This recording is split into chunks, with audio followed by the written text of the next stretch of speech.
ए थप थुलता पंडित जी थूत दिलन दाले ए पंडित जी पंडित जी ए महला तवलिया थोली तबे थे दुआली पथाला बानी दा ए थप थुलता हमाल बाला दो लाद दिल बा तिलो ना पंडित जी ते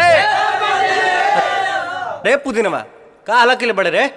ए भैया देखा ना पंडित जी तबे थे तवाली बनता थे बलदवा ता नाने तहाँ तल दलवा। अरे तय में घबराए वाला कौन बात बा जब केवाड़ी खुली तो जाके जल ढार ली है ना भैया हमाल तू मतबुली नहीं था बुधत दल धारते हमरा दल्दी दायते बा लदु ठानता ला दल बा। अच्छा तो तल तल अरे यार हम हूँ तोरे लेखा बोले लगा तनी चल बबे से गुहार लगावल जाओ। हाँ तल तल कि दरसनमा करब ना हम दरसनमा करब ना कि भोले बाबा हो भोले बाबा ए भोले बाबा खोला ना हो के बड़िया हम दरसनमा करब ना हे भोले बाबा खोला ना हो के बड़िया हम दरसनमा करब ना दल धनवा करब ना हम दल धनवा करब ना दल धनवा करब ना हम दल धनवा करब ना। चाहे मल्ला भैया ई कौना भाषा में गाओ तारे रे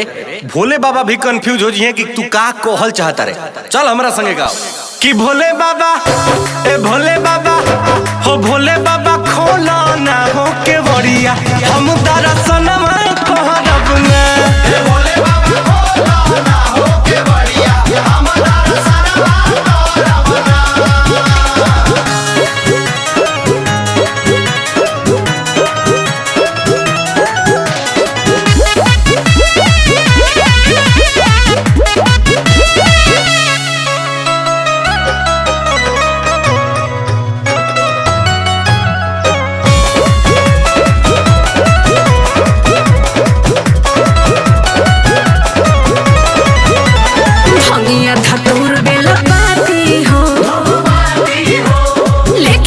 बाबा रवे खाती हो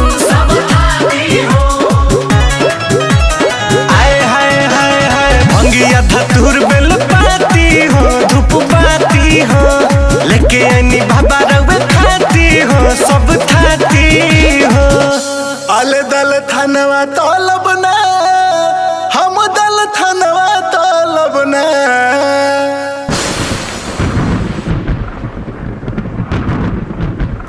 अरे कहना क्या चाहते हो